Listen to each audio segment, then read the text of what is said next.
What's that? Who dead? Two fish here?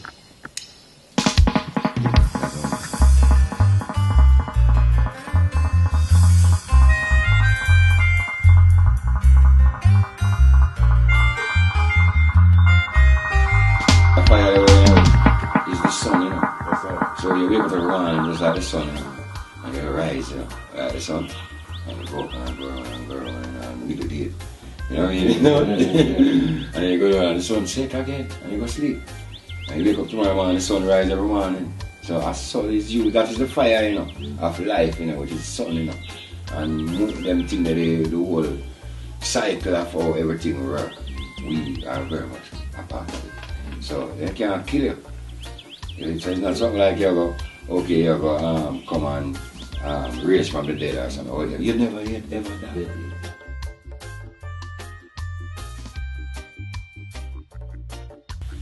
You have some youth who come and them. You have some youth who have some traits of them parents and some qualities and some of them parents. But with Addis coming, like those qualities are more pronounced and those characteristics stand out very very clear. It's almost like joke about it almost all the time. Say like it's almost like Pablo put on a new suit of clothes. And the whole fact that Addis, the meaning of Addis is new, in Amharic language is new. So you check out the mystic story, so you have the new Pablo. And I record and they said, "Shit, the man sound like he just played Java." And I said, "What?" I don't even know. You'd have the real old school rap.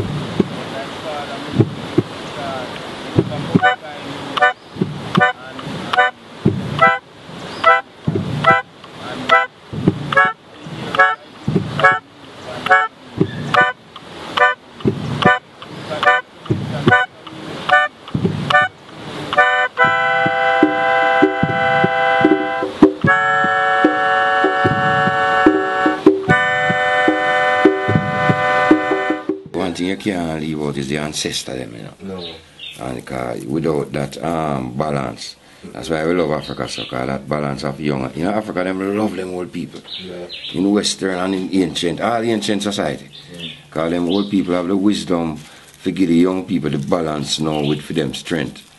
Because when the youth strong now and get back these ancient wisdom now and them learn certain knowledge. Because that's what happened to Western society, Yeah. The youth, them are so rebellious against what them people, them say, that they have no foundation to build on. So every generation come and do about the same thing then. Yeah, mistake them. Yeah. So, it's not like something where like in Africa you have like an initiation thing. We have to go through for turn a man. I mean the Jewish people them have them bar mitzvah and them have them, little thing and thing. But as a rule in the West, we don't do them thing there. Like passage of into so that you have that foundation to build on and we all like them know certain thing till you reach 12. Yeah. Your father call you and say, "Come here boy, you're 12 now. Take this and that and say I saw you for do this and I saw you for make money and saw you for this and you get that Foundation. Yeah. Where Where you can know now you're in a confident now you're going at that and your tradition solid and your culture intact and we lose that in the West here. Is it Rasta now try get back together? Yeah, we are carrying the torch. Yeah, and I try to see if we can get back more back a little culture where within naturality and where all race and all people can come relate back to it because that Rasta come for the thing, bring back all the races them back together again and realize the oneness.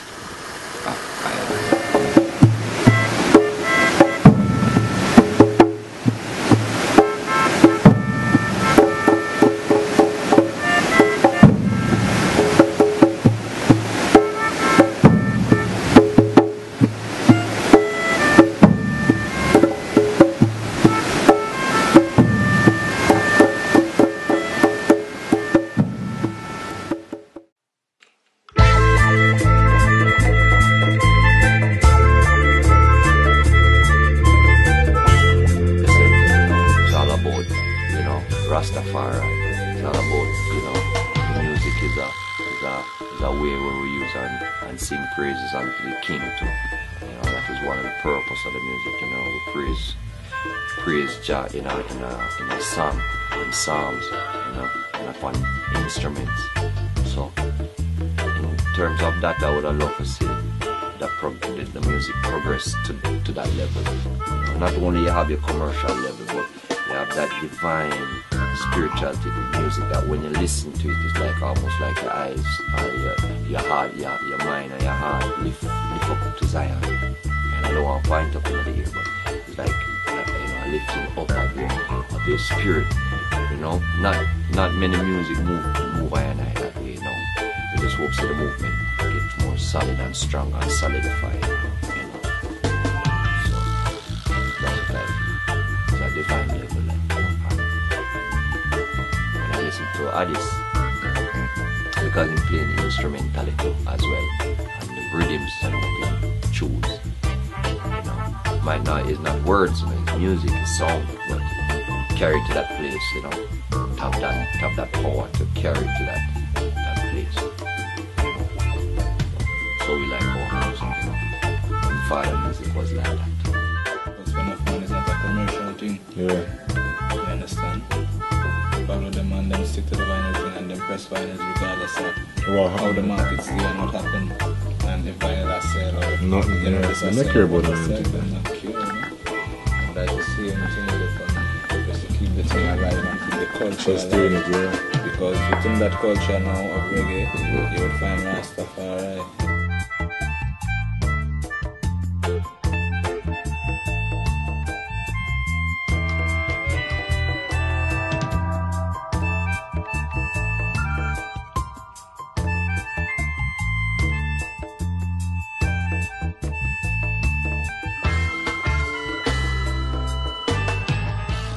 The things that I would hear my dad discuss and reasons that he will be in with his brethren.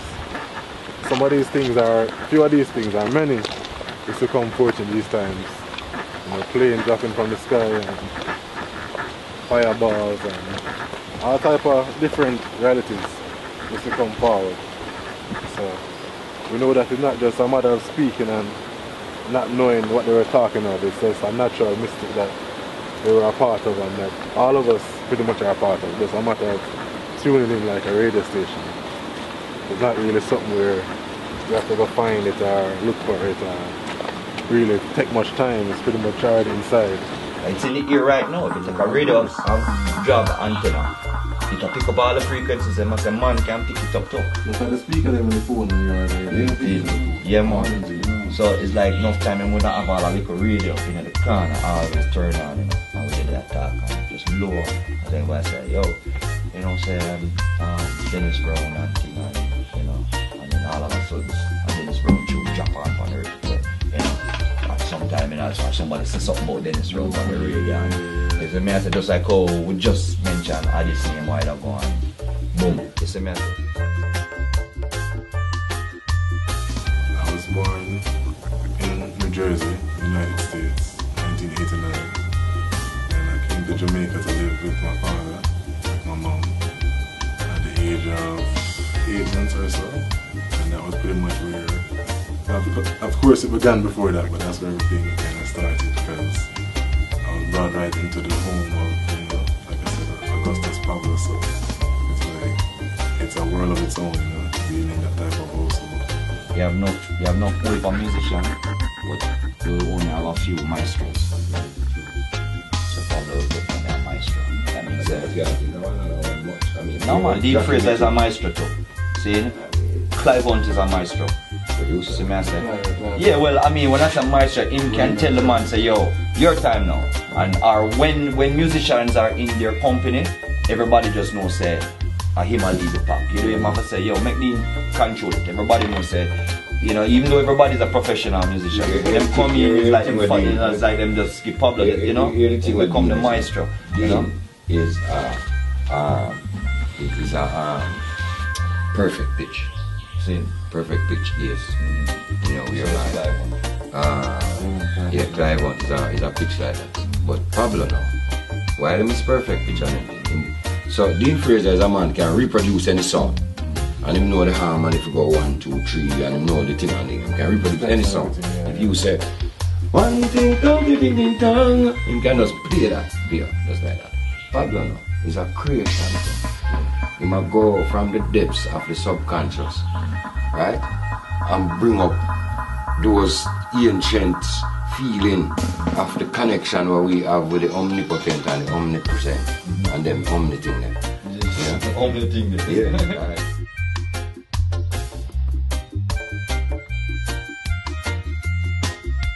I think that involvement led to more interest in developing my sound on my own or something unique.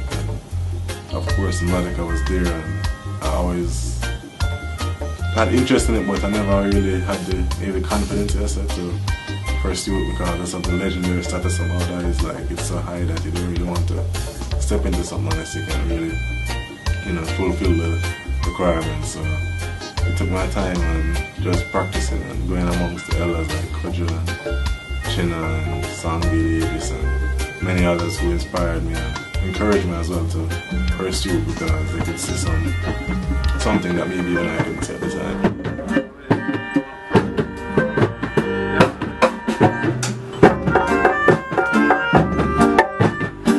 Observe Addis because Addis was pretty young when Pablo forward, Pablo, make a move and thing.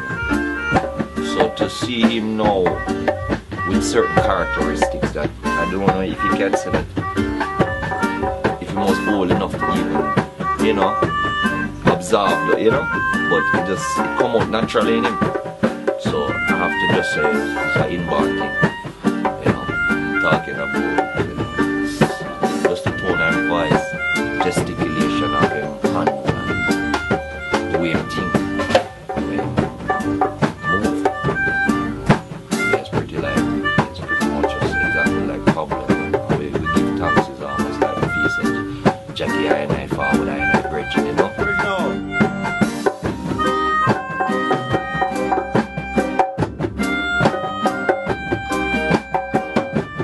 No, I bust us Pablo from around 6 years old. Ended up knowing him son when 28 years old. And him leave out in and out of Jamaica. I met him back 6 years ago. And hear him blowing into the instrument and realized that this young man is Pablo Rebirth.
Almost like a UN, if you want to call it, a United Nations of music, where you see people from all over the world come together to play music, do business, and create a lot of works which, reach out to the world. Sweet, not the sweetest. From the day of the seed, I said from the sun seed and the seed, the same tree there. And the same tree. From the seed. I know the seed, but I say it must be the seed. They don't know what seed, what's the difference. So you see them people eat them fruits and dash with the seed. And don't even know that 100 of the same fruit that gone. yeah. I say go on, it's the truth, you know the fruit and the truth.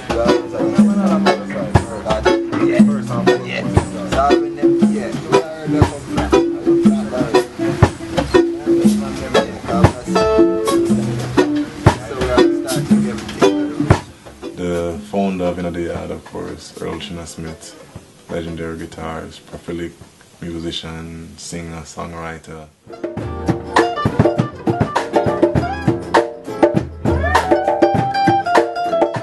When did I meet you?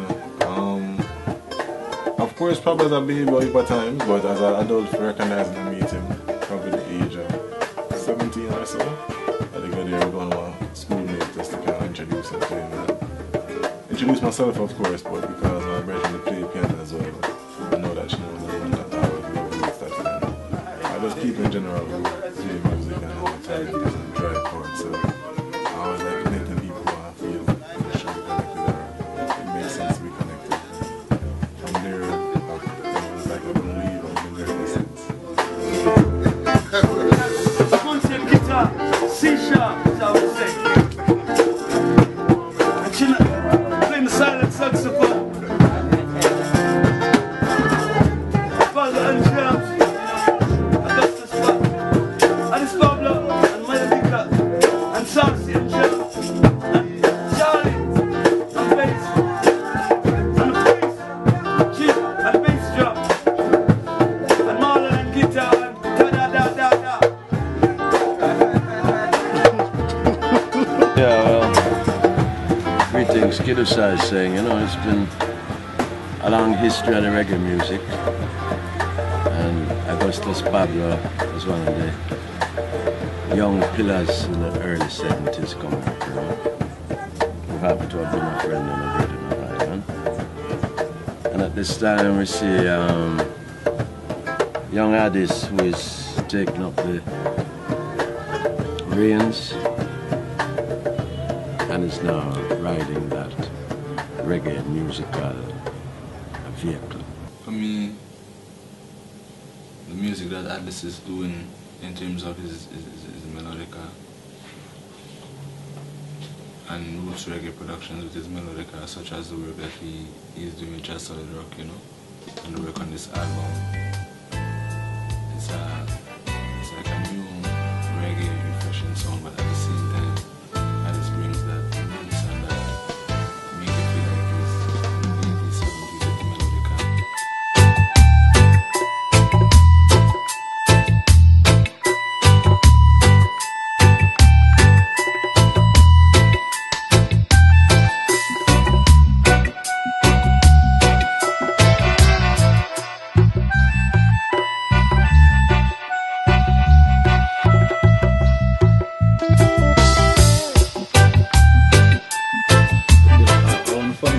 Not even a funny story, but a mystic story. Oh, it appeared, yeah. This first, like Addis' first melodica.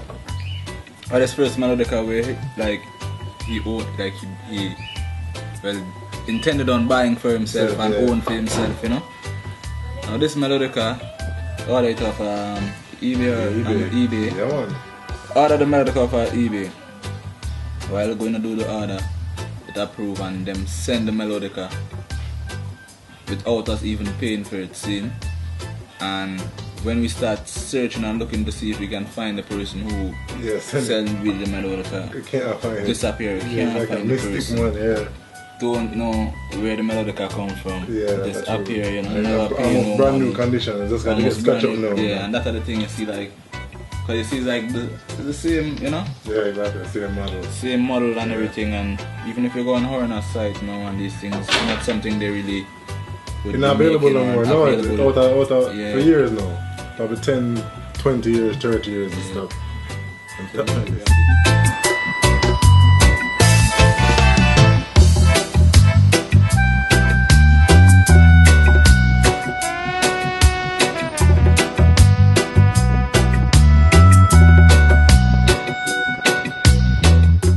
Oh, Martin. Welcome to Rockers International, yeah? 135 Orange Street, home of Addis Pablo's music.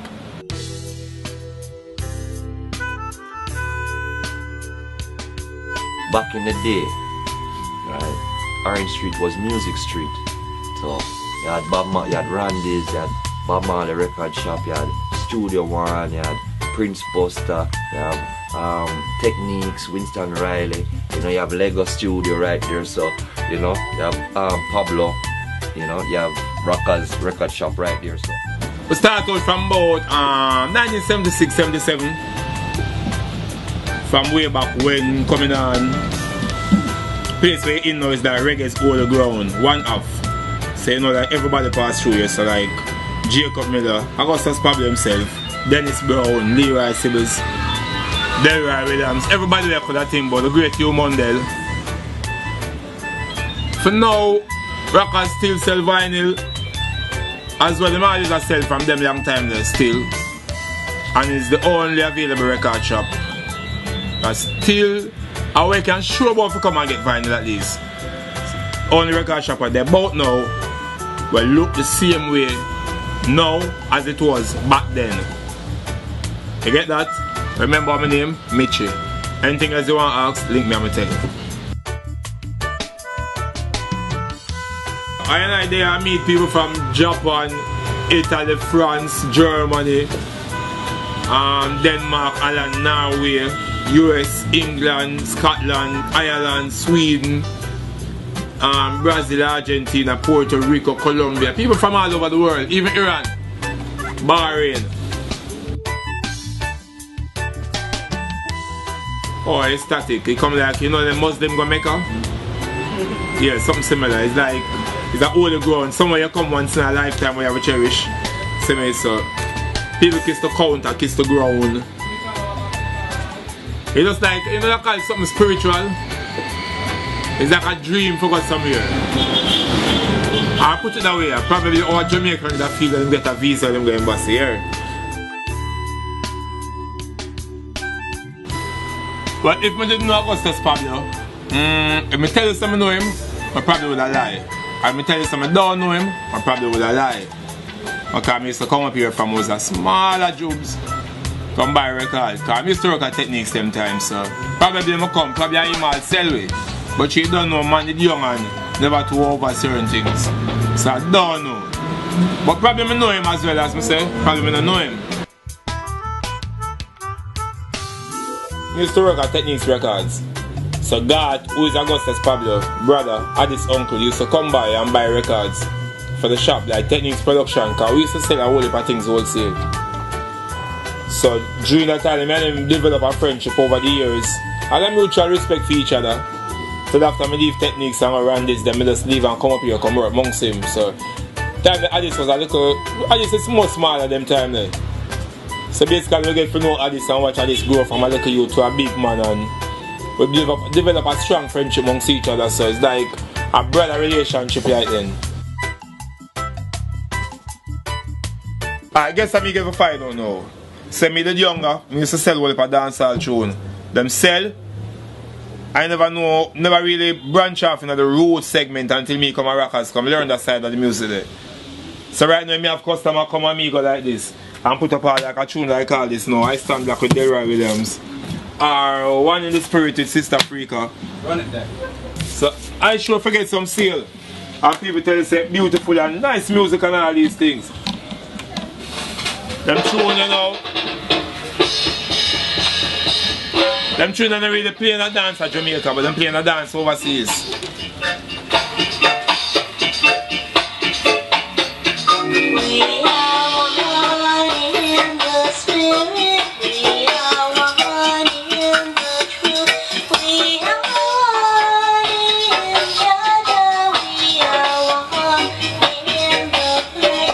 So you know, you're one of my favorites, yeah?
the influence that dub is always there because people just kind of love the aspect of dub where you can come creative with just saying, say you have 4 instruments like the drum, the bass, you know, guitar and keyboard or guitar and a vocal depending upon where you're working with them. From that you can create a song, like a song already there, but you can create 10 more songs just from those 4 elements, yeah.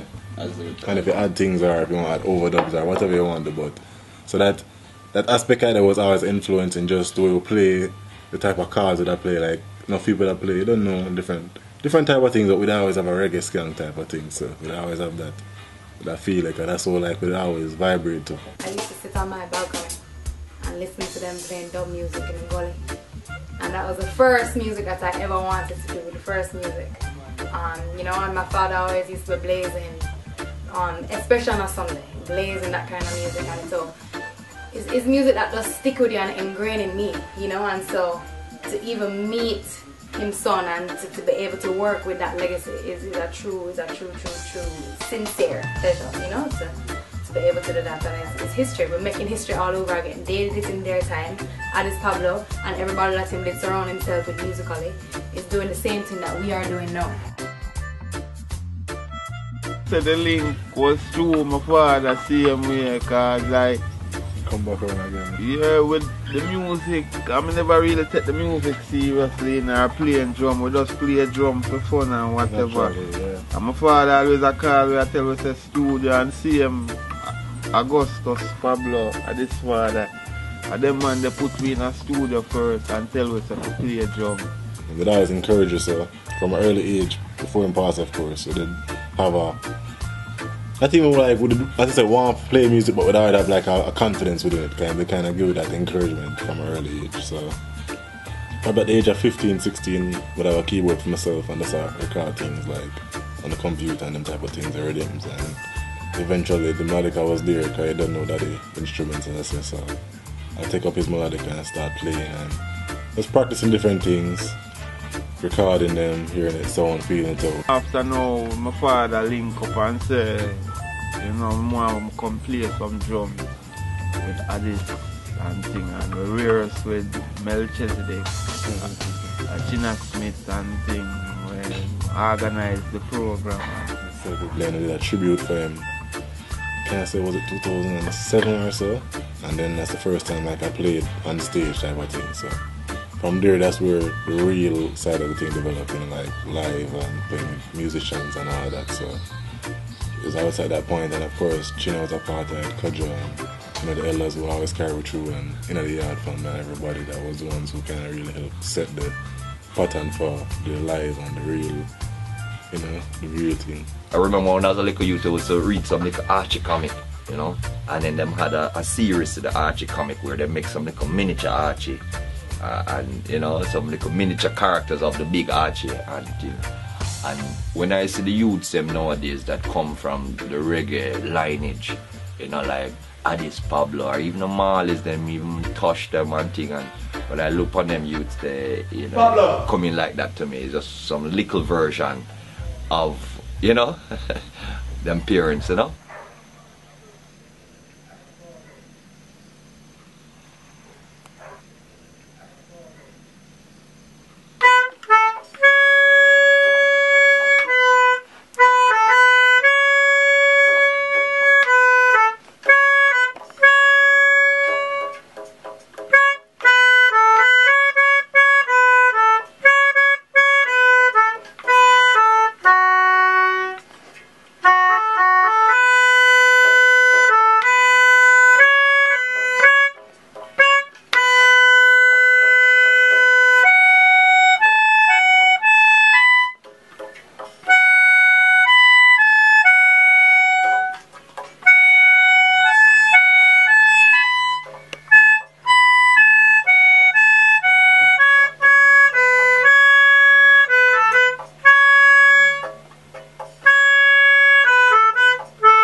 Sound like it have a regal kind of sound about it where him go for sometimes that's some covers in the sense of like a classic reggae song or classic reggae type of feel, but him add feel his input or his sound with him with a duffer. In terms of like if you want a bridge or you want to have a different type of feel in some parts. So like him take the foundation works and still adding him input in terms of that. So not really go too far from the roots, and it's like you're still working with rhythms that are from the yard, because when you even play them for other people, like Isachar from Roots FM did hear them and think it was like somebody from Jamaica. So then pretty much in terms of the listenage, even from people who know the music, is like them the right one key with anything that was live out of Jamaica. So like in terms of the quality, them ready and them have the same natural vibes. They don't go too commercial, and yet still them have an appeal that can even play on the radio or just go to any direction type of thing, well-rounded type of music. Working with artists is a breeze that's in between is actually a conscious youth. So the conversations that we're able to have and the dreams that we have for us as youths in reggae and where we want to go in the future. It's a nice vibe to be able to sit down, to stand up, to lead up on something with artists and just hold our vibes, and is just ready to do music anytime, whenever, and just ready for the movement and for the forward movement, of we as a generation.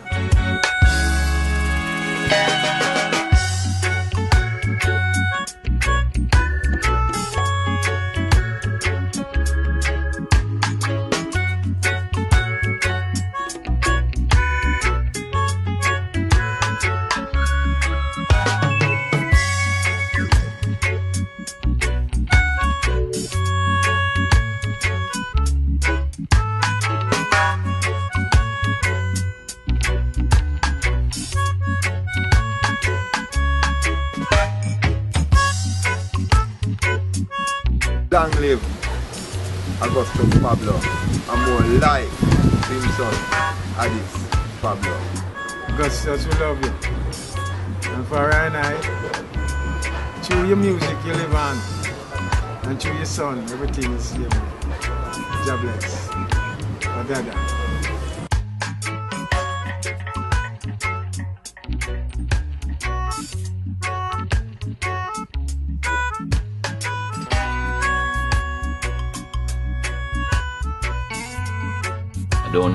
I don't know if it's by design or what, but I personally feel Pablo leaves certain life lessons with I that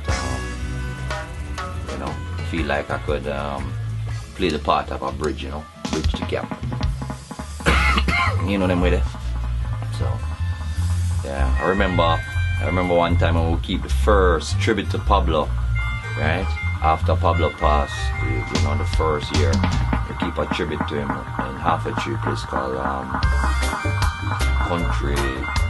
country something like that. But it was a nice venue. We had a lot of artists that come and show them love and them support for Pablo. Whole heap of artists, Dean Fraser, Sugar Minot. There was a whole host of artists. And that night, Sugar Minot made a speech before his performance, and he said that he was with Pablo and a couple other artists in Japan for Japan Splash, many years ago. And he said that from him come back from Japan Splash, him don't tell nobody this story because he knows it's such a hard story to believe, that he don't want nobody to either doubt him or laugh after him. So don't tell nobody, but so happened that some of the musicians that were on that tour was at that tribute to Pablo that same night, so and decided to tell us the story. It's a quite amazing story. And tell us they were all in Japan Splash, and the artists them gather up, group up together in one corner, and them want to burn them little herbs, them little incense before the show. So coming like the day was a cloudy day, so it looked like rain did go set up, so the promoter kind of look worried up and down and thing, and Pablo called the promoter and say, hey, we need herb for the chalice, because I think the promoter was supposed to take care of that time. Promoter, brushed them off and said, yeah, soon get herb, man, soon get herb, and gone about him business. And after a few minutes, Pablo them call him back again and say, listen, man, we need herb for the chalice, And the man I say, soon come, and I brush him off same way again. until all the artists them get fed up, man, and start complaining. And Pablo call up, man, and say, hey, let me tell you this. No herb, no show, you know. And when him say Pablo serious, you know, cause that time all rain start falling, you know, rain a tear, you know. And him finally go source some herb and bring for the musician them. And Sugar Man had said when Pablo blessed the chalice and light the chalice, the first dry him take, him said the rain stop, fall, the clouds them open up, the sun burst out and dry up the place like there was no rain at all, you know. So yeah, I thought that was a pretty mystic story, you know. I'll give thanks to Sugar Man and rest in power, brother. So give I and I them history too, you know. Yeah, so I always love to link up with the ancient them and the foundation them, you know, so that this transfer of history and knowledge can forward up, you know, just like ancient African style is like what do you call it? We call it kind of teaching and you pass it down, or oral teaching. Oral teaching, yeah. It's good for I and I as youths link up with the elders to get that oral teaching in mind. And sometimes we might not see the importance of it now, but we will in the future. A lot of things with Pablo was a show we never understand the importance of it then, you know. We were just excited for just doing the music thing and among certain musicians, and I take certain, you know, lessons, you know. It's like seeds that a farmer sow. Sometimes the seeds don't burst right away. After a while, the seeds then burst. It's a war. Yeah, man. See.